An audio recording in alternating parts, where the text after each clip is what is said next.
Hey, what's up, guys? Welcome back. I know it's a lot of you that are new here.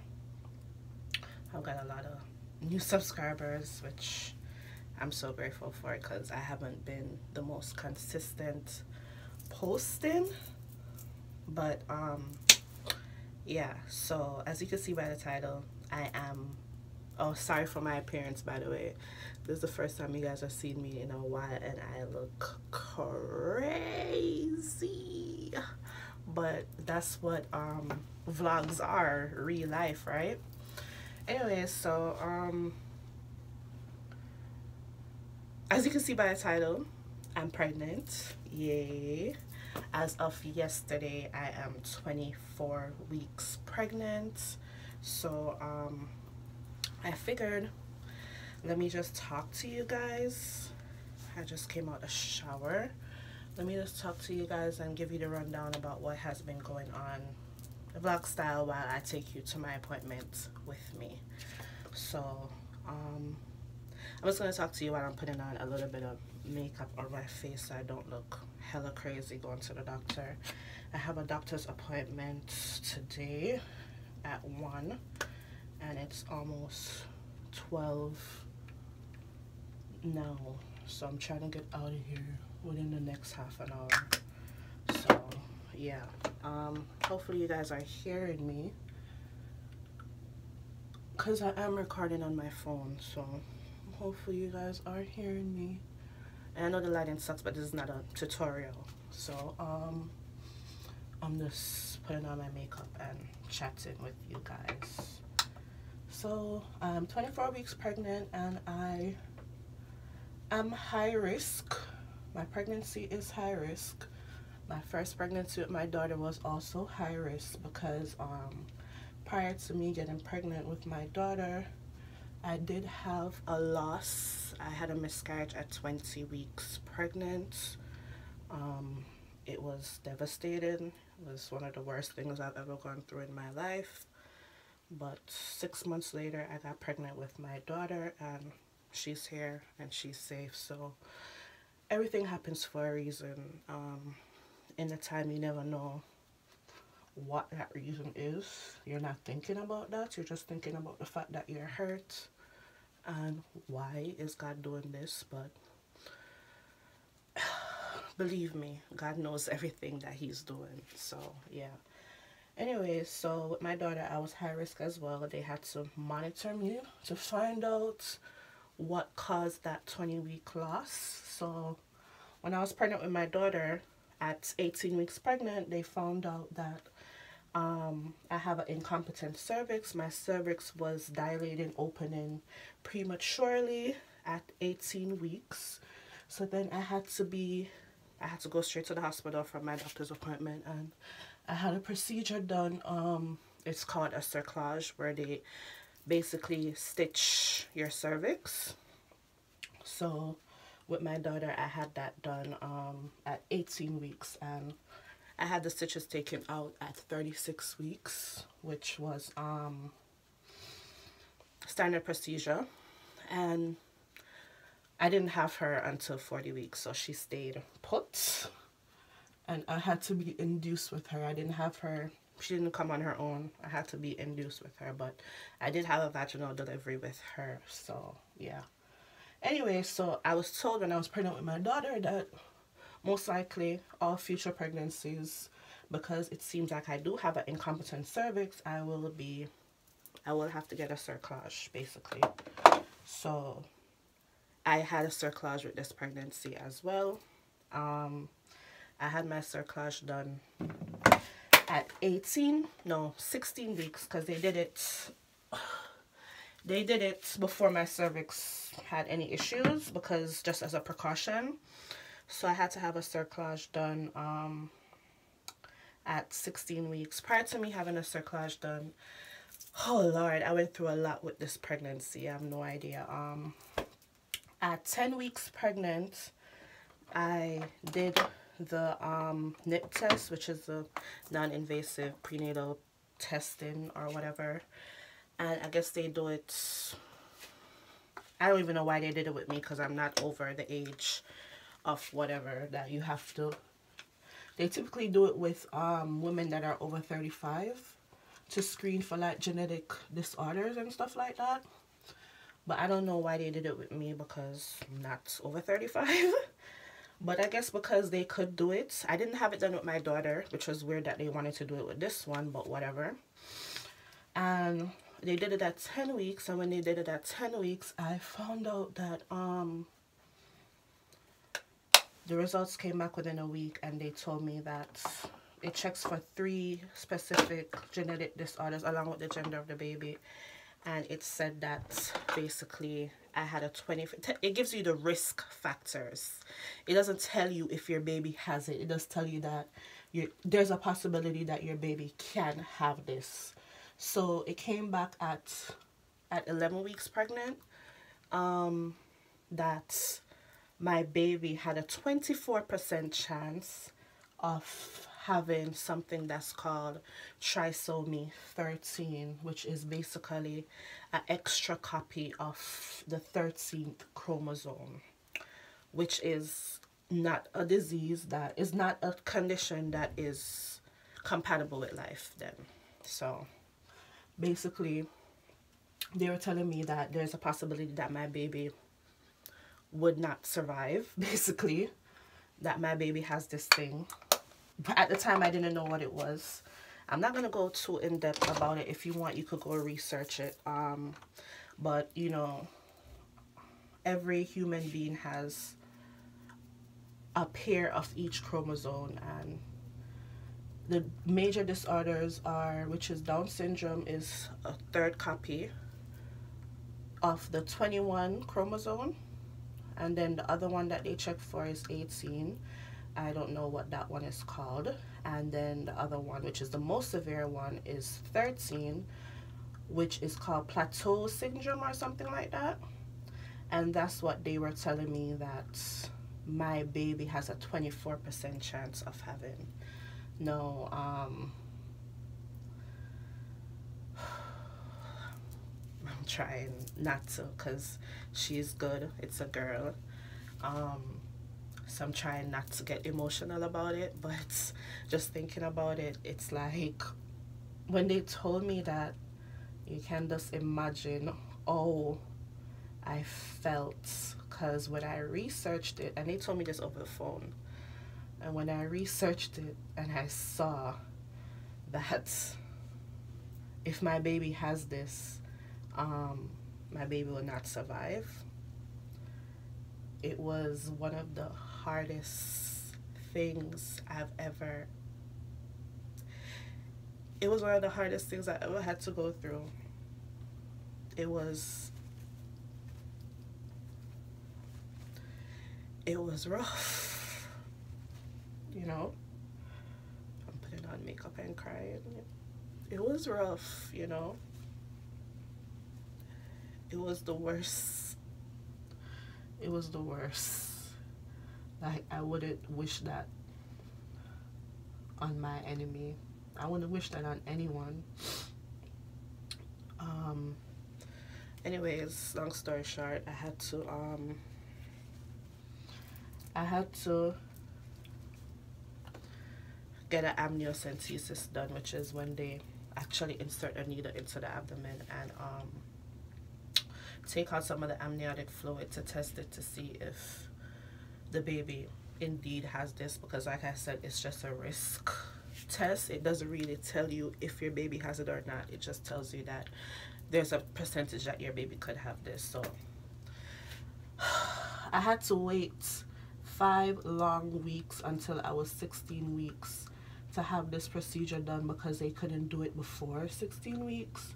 So I got these results when I was 11 weeks pregnant, and then I had to wait 5 long weeks until I was 16 weeks to get this procedure done.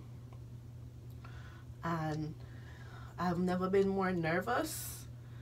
The procedure was pretty straightforward. Needle in the abdomen, take out fluid. The fluid replenishes itself on its own, and they give you a result, a fast result, within 24 hours to make sure to, where they test for the 3 abnormalities, which is 18, 21 and 13.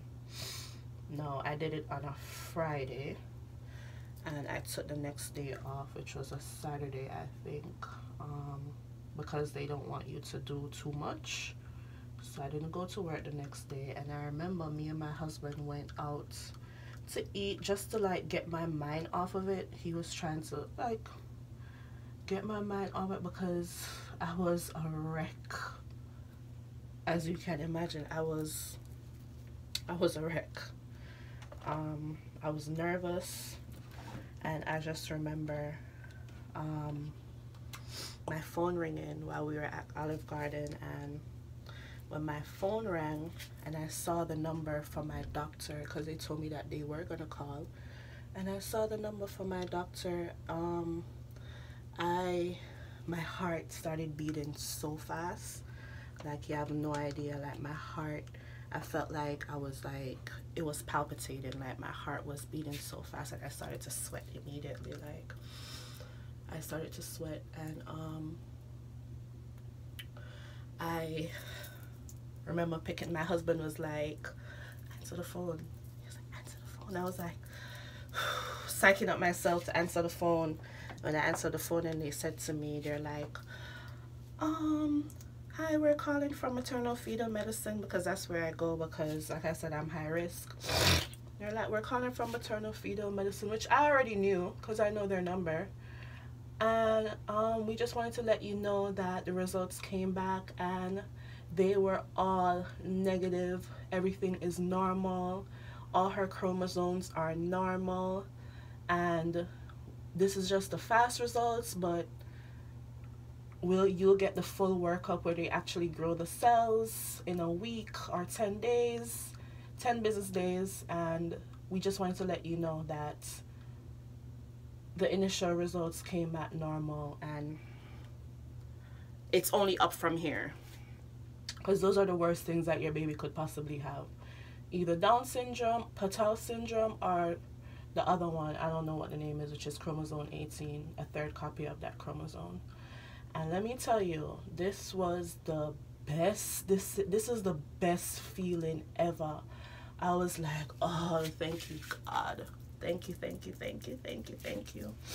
Like, it was the best feeling ever to hear that news that my baby was good. She doesn't have any genetic abnormalities. She's fine. So I was worrying for 5 weeks for no reason. And that's why with my next pregnancy, if I should get pregnant again, I'm opting not to have that test done, because I've read so many stories of false positives, which is what happened with me with that test. And I was just a worry hog or worry ward or whatever you want to call it for no reason. And when I did research on it more, it said that that test was basically only really accurate for chromosome 21, which is Down syndrome.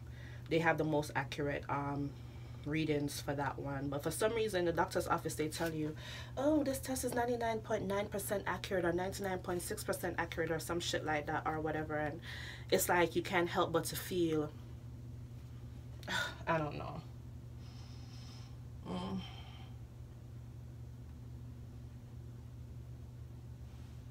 That's why they say there's no power in man.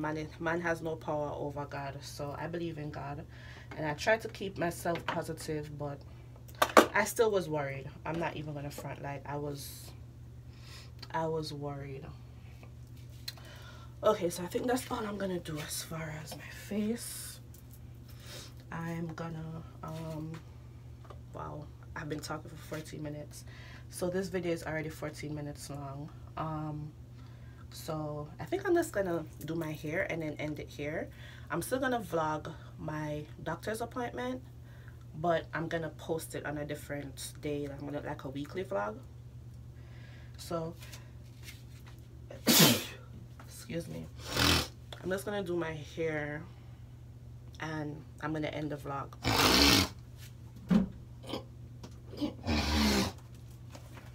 excuse me.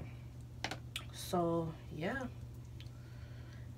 so at 16 weeks after I got the results, because they refused to do the cerclage, which is stitching my cervix, before they got that results, because they said that they didn't want to stitch my cervix and then my baby has this and is not compatible with life, and they basically stitch my cervix already, and then they would have to take it out because the baby would eventually pass away, wouldn't survive, and I would probably have to go into labor, deliver the baby early or whatever. So I had my cerclage scheduled prior, but they refused to do it. I went to the hospital and everything, and they refused to do it because of this NIPT results, which is crazy because, like I said, this result is not 100% accurate, but whatever. So they refused to do it. So I had to wait until I had the amnio done, and then they did it after the amnio. So I had it done the following week after I had the amniocentesis. So I did the amnio on a Friday, and then I got the results the next day, and then after that they scheduled the cerclage for the following week, which was, I think I did the cerclage on a Thursday. So yeah, I did my cerclage the following Thursday, so exactly a week after my amnio results. So yeah, the cerclage was pretty straightforward as well. You go to the hospital. It's done at the hospital.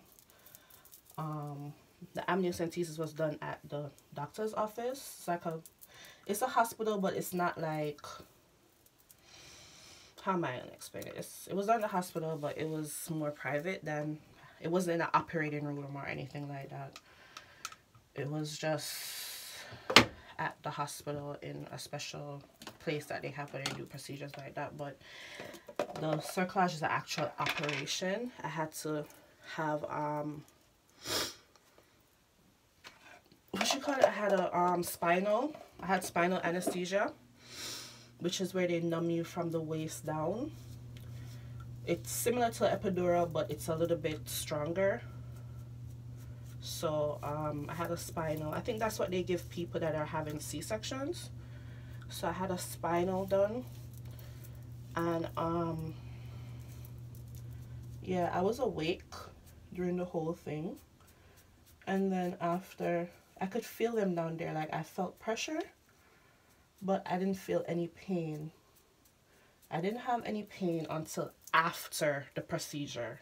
When I came home, oh my God, I was in so much pain. Like, I felt like, I feel like my vagina did a drop out. Like, I felt like my vagina was falling out. Like, I don't know how else to describe it. Like, when I was describing it to my husband, I said the same thing. I'm like, I'm in so much pain. I feel like my vagina drop out. I feel like my but I didn't say vagina, but you know the other word, the P word for vagina. I was like, I feel like it's a drop out. I'm in so much pain. Like, every time when I would pee, I'm like so scared that something is gonna fall out, because that's just how it felt. But anyways, after the cerclage, I was in pain for like a week. Yeah, I was in pain for like a week, and that's pretty much it.